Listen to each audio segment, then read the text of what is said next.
Hello friends, welcome to Vijaya's వంటిల్లు. ఈరోజు మనం మ్యాక్రోనీ పాస్తా ఎలా తయారు చేయాలో చూద్దాం. ఇప్పుడు స్టవ్ మీద ప్యాన్ పెట్టుకొని అందులో ఆయిల్ వేసుకోవాలి. ఆయిల్ హీట్ అయ్యాక ఇప్పుడు నేను దాంట్లో చాప్ చేసి పెట్టుకున్న పచ్చిమిర్చి,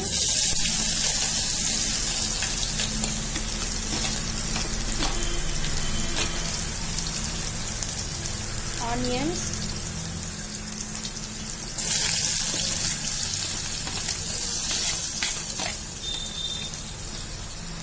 అలాగే టొమాటోస్,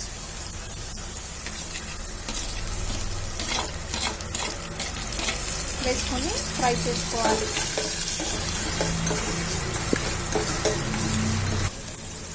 ఇవి కొంచెం సేపు ఫ్రై అవ్వాలండి. ఇవి ఫ్రై అయ్యాక మనం దీంట్లో పసుపు వేసుకోవాలి. ఇవి ఇలాగా లైట్గా ఫ్రై అయిపోయాక దీంట్లో కొద్దిగా పసుపు యాడ్ చేసుకోవాలి.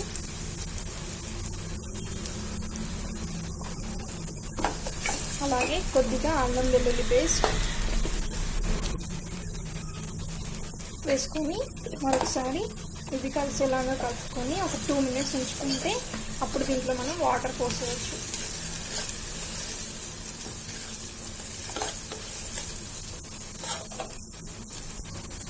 చూడండి, ఇవి ఈ విధంగా ఫ్రై అయిపోయాక దీంట్లో నేను వాటర్ పోసుకుంటున్నాను.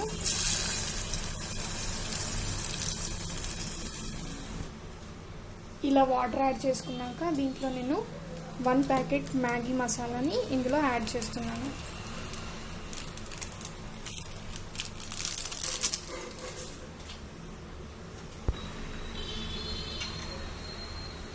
లైట్గా కారం కూడా యాడ్ చేస్తున్నాను.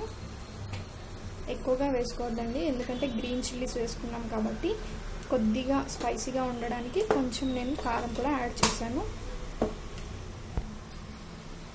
ఇప్పుడు తగినంత సాల్ట్,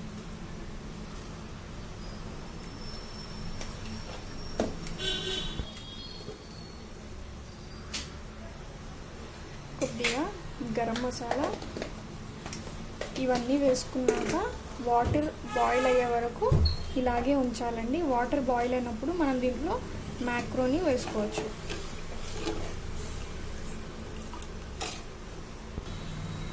చూడండి, వాటర్ బాయిల్ అవ్వడం స్టార్ట్ అయిపోయింది. ఇప్పుడు నేను దీంట్లో ఈ ఎల్బో పాస్తాని అందులో వేస్తున్నాను.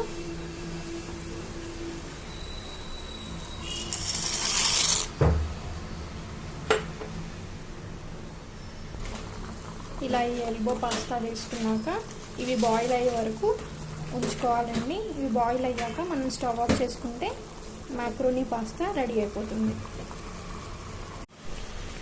చూడండి, మనకి పాస్తా రెడీ అయిపోయింది. ఇప్పుడు స్టవ్ ఆఫ్ చేసుకొని సర్వ్ చేసుకోవాలి.